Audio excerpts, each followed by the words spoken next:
So, hi teammates. Welcome to another edition of the fourth quarter, where the goal of this series is to inform and educate the viewer on European basketball. And it doesn't matter if you're a Euro baller, a vet, a rookie, a casual basketball watcher, or just a normal basketball fan. The thing is that what I'm trying to accomplish is that I pass on valuable information that hopefully somebody will see and say, hey, that's something I didn't know before, and I need to follow this guy and see what he's all about, and maybe he can help me out with some information. I can't get anybody a job. I can't do anything like that, but I can for sure help one way or the other with some advice. I'm an old head. That's what I do. So this is a very special edition. It's a double header that I have this week. I'm going to have two guests on, one male, one female, and they will talk about the same topic, which will be chapter 5 in my book, about contracts and things of that nature in European basketball. And then we'll be able to compare and see if things are similar or very different from the women's side or the men's side. My guest for tonight, really excited to have her on here.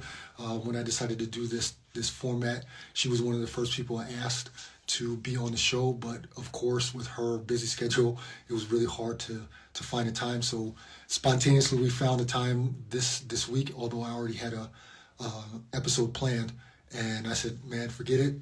Let's just do it, and I'll do 2 episodes in the same night. So hopefully everybody can tune into both episodes and see what the similarities are or the differences are in the same topic that they'll be discussing. So my first guest tonight, again, is Kristina King. She's 28 years old. She will be 29 on Christmas Day. I bet you didn't know I knew that, huh? And last season she played in Sweden before deciding to retire from the game, but she's busier than ever. Like I said before, she's doing something that she was working on even as she was a professional athlete in digital marketing, and now she can dedicate herself to that full time. And that's why she's so busy. She's the epitome of a business baller. She's smart as all hell. So, yeah, let's get her started. Where are you at? Where can I?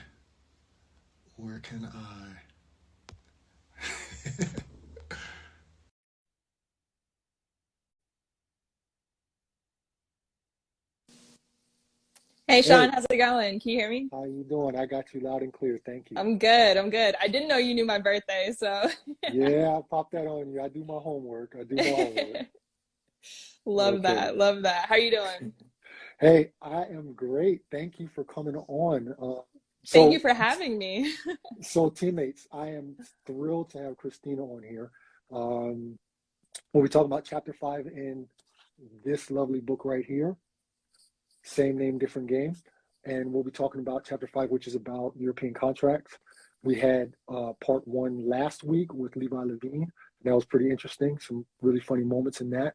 And so now it'll be Christina's turn to get us started on this double episode night. And so how's everything going with you, Christina? Good. Just busy, handling calls back to back. That was like, oh, 30 minutes. We got it. We're scheduled. We can make it happen this Friday. So thank you for working with me. Thank you for working with my schedule. And I'm No excited problem. to be here. How's retirement treating you? It's interesting. I mean, you go from having your workouts and everything scheduled and like planned to now I have to actually dedicate time to it myself when I'm like, oh, but I could be working. I could be making us more money. I could be getting these clients. So it's definitely interesting kind of that being able to stay disciplined. And I think, being a pro athlete for so long to be able to be like, no, I need to prioritize these things and these things are non-negotiable. So for me, that's kind of been the hardest thing of switching my mindset to like, one, just not feel guilty if I don't get to it, but two, Right. just being able to prioritize that as something that's still important in my life while, continuing to evolve in my career. Is it good to be home? Like normally you would be over Love. here at this point of the season.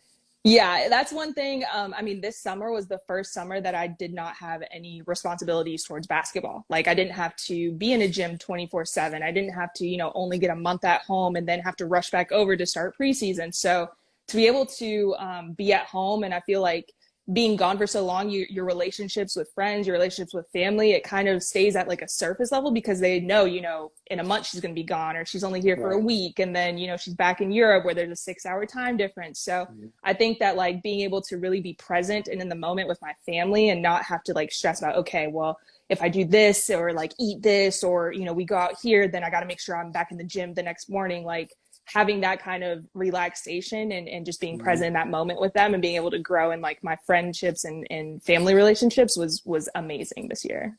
Good, good. Speaking of which, with friendships, you and I met online.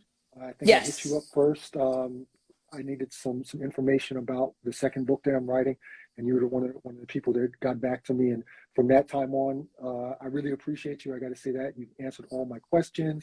You even given me some tips on marketing and making sure my Instagram is on point. So I appreciate that. Absolutely. I feel And like, in this, we all can play to our strengths. So there are certain things that like I'm very strong in that like it's my job and my duty, especially being a vet in the game, to like give back. So, I know there's gonna be times where I'm gonna reach out to you and be like, hey, I need help with this, or, you've written a book. Well, that's something that I would love to aspire to do at some point. So now I can lean on you and be like, as somebody who's gone through that process, hey, like, what's your thought process on this? Or what's the best way to tackle this? So yeah, I think it's all about just like giving, because we've been blessed to have the experiences that we have been able to have, and then just to give back to our community is just yes, amazing. yes, thank you. So yeah, so let's get started. I don't want to take up too much of your time. Basically, here are the rules. The question round will last 10 minutes, just Okay. like in the fourth quarter of a game. There's no time limit for your answer, but just know that I have enough questions, so don't worry about that. But we only have 10 minutes, or I'll try to Okay. keep it at 10 minutes.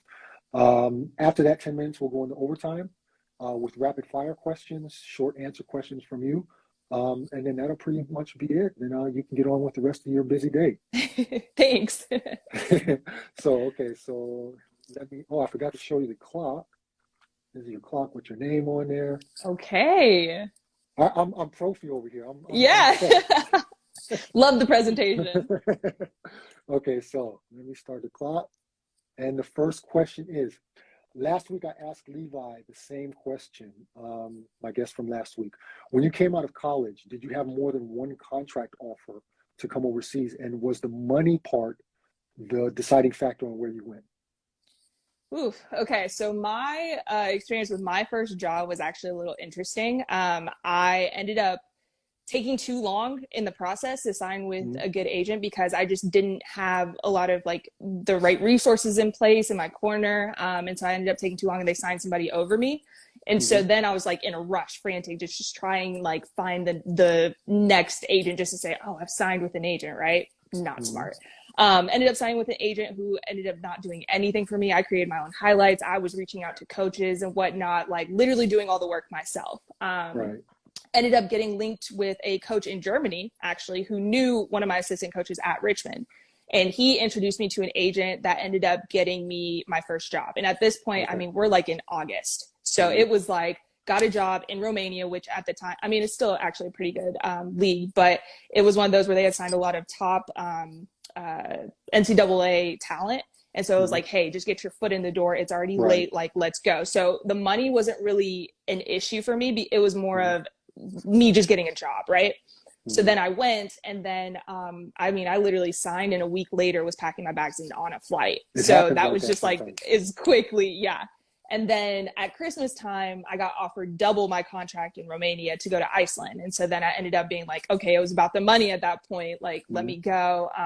Because Romania is notorious for not always paying on time and having issues with their government and stuff. So I ended up taking the contract in Iceland. And that was kind of how my first year out as a rookie went. Okay. When you were a rookie, think back to your first contracts. Do you remember if there was anything written in there about what happens in case of injury? Um, I want to say that it was one of those things where if you got injured and it was like just going to be a couple weeks, like an ankle sprain or like a strained muscle or something, then they would definitely keep you on and you'd be paid. Now, if it was something where they like you needed surgery and whatnot, then that was like not really in my first contract. I Right. will say that I was, reading through the chapters and stuff, and I kind of had a similar situation when I went to Lebanon my 4th year pro, because I ended up tearing my ACL. And the team paid for my surgery. They paid for all my rehab, and I ended up staying and getting it there for the same reasons that you did. Them paying for everything, me staying around my team and staying focused on the goal of getting back versus coming home and having to tackle that myself, and like not really having that support system, not really having that like constant push to be like, hey, you're in the gym, this is your job, like you need to approach it as your job. So kind of went Right. through a similar situation that you did, but in my first contract, I don't think it was something that was specified. I know that I was on, if I needed like physical therapy or something, we had a trainer and whatnot, and that was all included. So I could go there for free and everything. But as far as like if I got seriously injured, I don't think that was covered. So now let's get more into the contract stuff. One of the great provisions that I've seen in a lot of contracts, I also had it in mine, in almost every contract I had, was bonus money. Either per game bonus money, 100 euros, 50 euros, whatever, for every win, or playoff bonus money, championship bonus money, things like that. These kind of bonus incentives. Yeah. Did you have such things in your contracts, and were you actively open with talking to your agent and telling your agent what kind of bonus system you would like?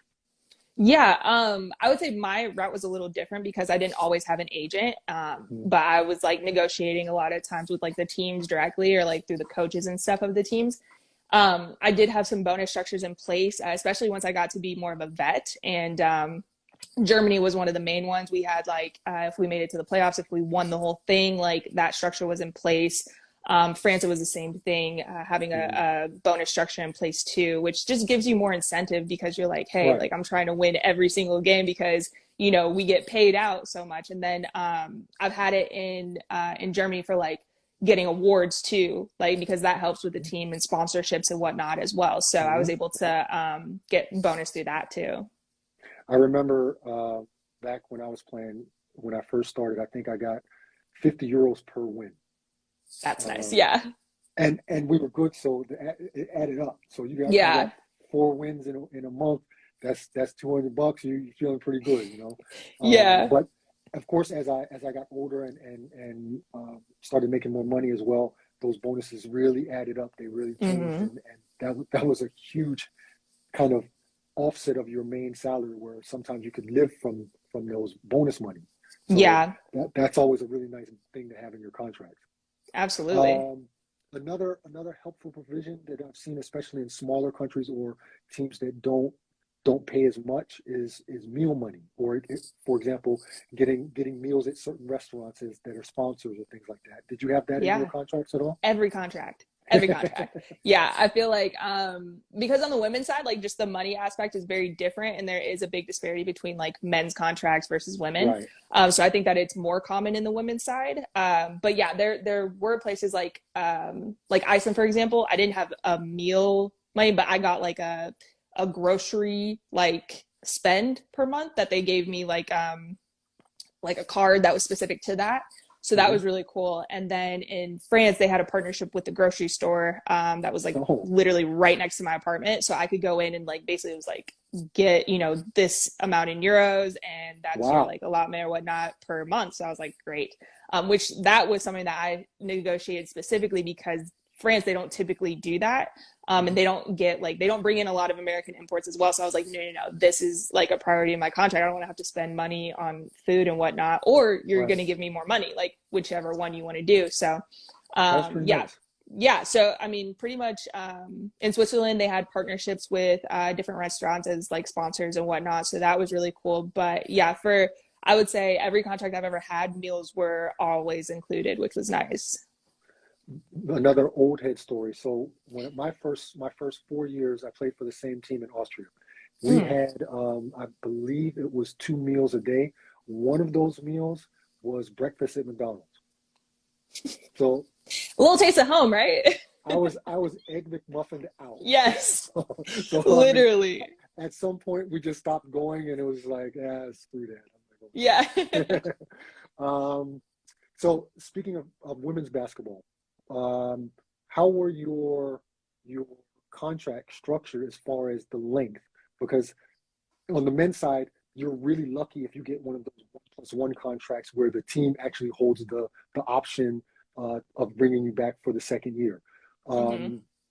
How was it in women's basketball, or did you have any 1+1s, or how did you navigate the length of contracts? Yeah, so typically for mine, they were always year-to-year contracts because my goal going in was I wanted to visit and see as much of the world as possible, and basketball was like an avenue to do it. And I wanted to continuously grow and get better. So I like the idea of not having to like be in the same. And this was like as a rookie, I was like, yeah, I want to travel every year and do this and do that.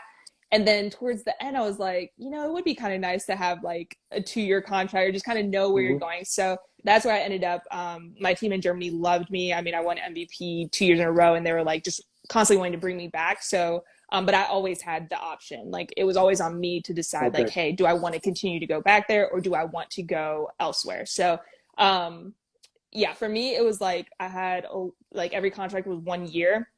And then from there, I had the option to like negotiate if I wanted to come back or not. Good. In your early career, especially, did you have a lot of tryouts written into your contract? I don't think I've ever had to. Now, I've been on teams like, so for example, when I got hurt in Lebanon, every contract of the people that they brought in had a tryout clause in that.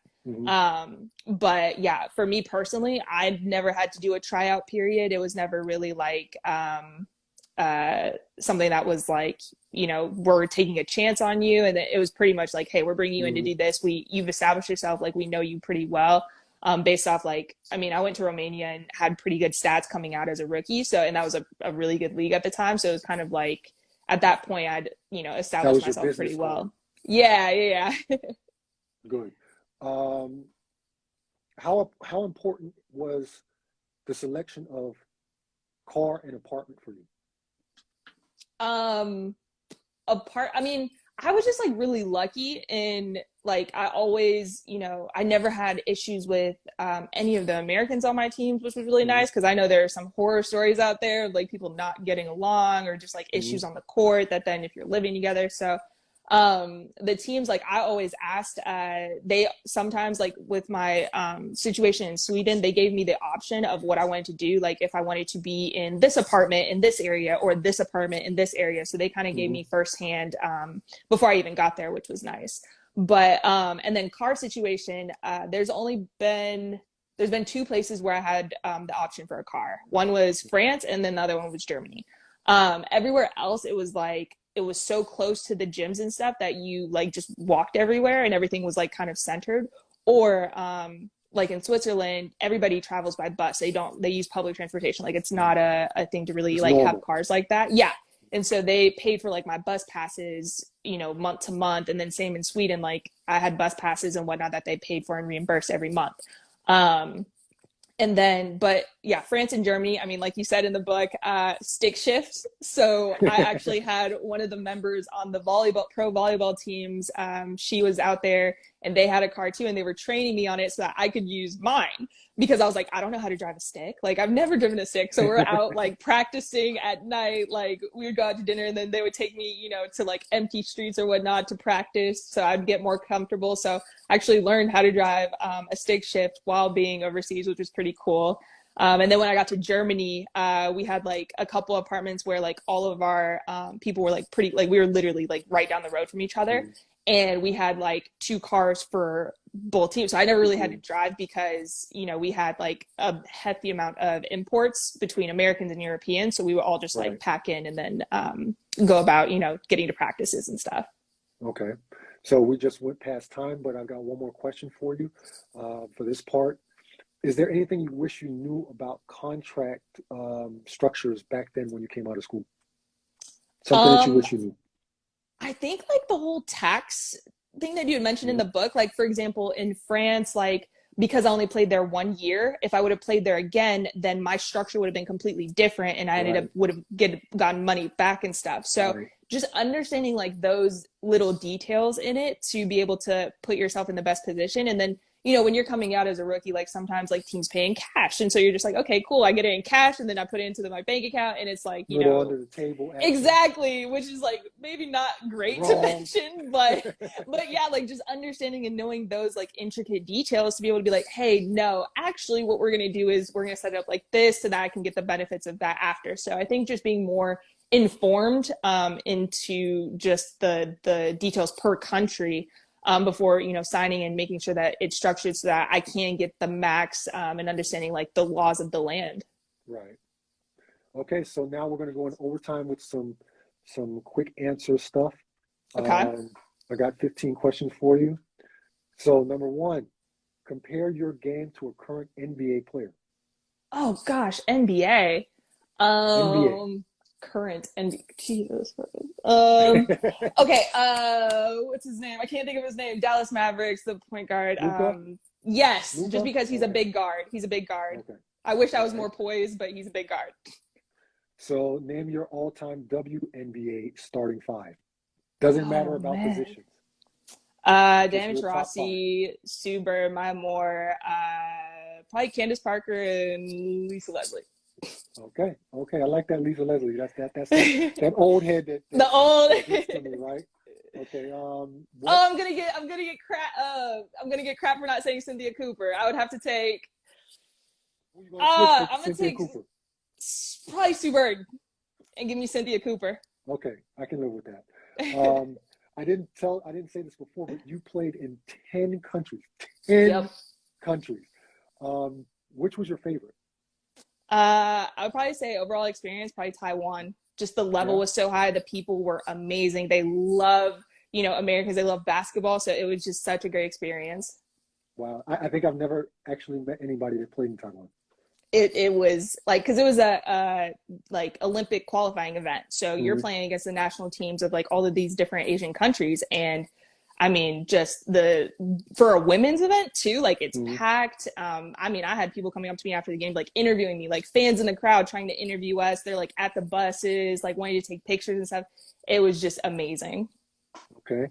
What was the best thing about being a professional? Probably just like the fact that you're living in another country, like you get that kind of, cultured aspect versus just going and visiting and being a tourist for 2 weeks. Like no, you're very much immersed in the culture, you're immersed with the people, like you're not a tourist anymore, like you're a local essentially. So right. What was the worst thing about being professional? I can imagine what that is. I would say just like the fact that in most places you're your only support system, like you're the only person that like has to pick yourself up. Like if you have a bad game, nobody's coming to like you don't have your family there, you don't have your friends, your teammates it's like a business. So that was kind of the biggest hurdle that I had to jump through, especially as a rookie coming in, is understanding that like you are it, so okay. Can you remember your welcome to European basketball moment where you were like, oh, okay, I'm not in Kansas Absolutely. We are in Romania. I am playing against Monique Coker, right? She's playing against our team. We joke about it because we're actually friends. We've seen each other like multiple times in the last year.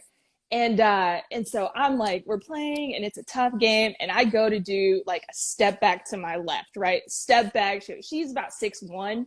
And she just like catches it and throws it back down. It's just like, welcome to the league, rookie. And I was like, okay, noted, got it. I'm gonna go take my behind back on defense and work to get it back. But thank you, appreciate it. Okay. Courtside seats, Atlanta Hawks or Atlanta Dream? I'd have to say Atlanta Dream. Okay. Did you get to try authentic Swedish meatballs? Yes, and they are fantastic. Literally fantastic. Are they anything like IKEA Swedish meatballs? I mean, I would say that IKEA is the best like option for here, like the closest thing, but no, it's no comparison. Okay. Game is on the line. Are you shooting yourself or are you passing to a wide open teammate? I'm shooting. Okay. I'm gonna shoot. I like that. Give me one game day superstition. So I like to wear the same, like, so you have your away and you have your home. So like light Right. and dark. So Right. your undergarments have to match the colors. So Right. I typically have my undergarments for my away games and my undergarments for my home games. So they have to be the same. Like if I wear it on one game, then like that's the set I'm going with the whole Right. season. Now, Right. obviously laundry, but Well, that's the set I'm wearing. So I wasn't going to go there, but okay, thank you. yeah, no, obviously they get washed. I don't have any weird things like that, but that set is what I'm going to wear for every away game. And that set's going to be what I wear for every home game. I used to change shoes at halftime if I was having a bad game. See, now if I have a bad game, then the set changes. Yeah, oh, most definitely. Yeah, the Most set definitely. has to change because you're like, no, I got to wash that off. But What shoes did you like to play in the most? Hardens. Basketball shoes. Hardens. They're literally so soft. The Adidas like Boost technology or whatnot, amazing. So Hardens. Okay. How did you beat homesickness? So my childhood was a little different.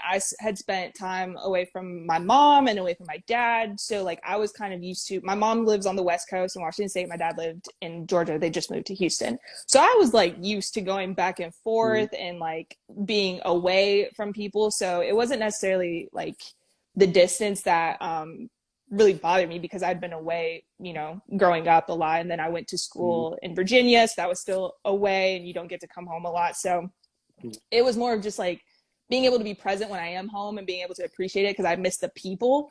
But like homesickness, I mean, that wasn't really like as big of an issue as it is for a lot of other people. Okay. What's the most difficult part of being retired now? Dealing with like, because I had to retire from injury. And so like being able to be around the game, knowing that you can't give to it like how you used to, like you want to get out on the court. Like, so my cousin is, you know, she's a freshman out of school. She's on scholarship right now in high school. And that's awesome. Like so happy for her. And so when I was in Atlanta, I got to see a lot of her games and I got to, you know, go to like 4 or 5 of them. And I was like, oh, like I would love, you know, she needs to work on this. She needs to work on this. And I was like, I'm still trying to like get back and be like okay as far as just like, you know, rehabbing my knee and stuff. And so I was like, I want to show her these things, but like I can't, you know, because I just physically can't. So yeah. Okay. Last one. If you could give yourself some advice to you as a college senior before you came overseas, what would you say to yourself? Don't be afraid to like bet on yourself. I think that a lot of times, you know, we get so scared and almost kind of like frozen in place with, you know, what if I do take this job and something else comes along that's better? Or what if I don't do this? Or what if I sign with this agent? Like, it's like, just trust yourself and bet on yourself and know that you've put in the hard work, you've put in the time, you've put in the effort. And so don't be afraid to, you know, jump out on a ledge and go with, you know, taking a chance on yourself. Okay. Very, very good. Very good. So yeah, you hit the shot at the buzzer. Thank you very much, Kristina. Hold on for a second. Before I go, it was a pleasure having you on. I am such so a pleasure. thrilled Thank you. we finally got you on here. Right? It only took how long? It doesn't matter. It was my pleasure to finally get you on here. And I wish you all the best on your journey as a business baller. And you know, I'm going to hit you up when it's time for some marketing tips. Absolutely. At some point, I'm sure you're going to have to start charging me after I ask too many questions, but that's okay. We'll talk about that later. And teammates, thank you guys for watching. And as usual, here's my call to action that if you see anything that you think could help someone, please pass that information along. As usual, you can hit me up at any time on Instagram, and I'll do my best to give you some old head advice if I can. I'm not getting any jobs for you, but I can give you definitely some advice and help you out on your journey. The most important thing for me is that this information gets out to the community and we help each other out. So I hope to see all of you at the next interview in about 15 minutes time with Ricky Paulding. So go get a drink, go to the toilet, do what you got to do, grab some chips, and then get right back on Instagram for part 2 of our special fourth quarter with 2 guests talking about the same topic. So thank you, everyone. Thank you, Kristina, again. Thank you. I really, really appreciate it. And everybody else, that's it. I'll see you in a couple minutes. Old head out.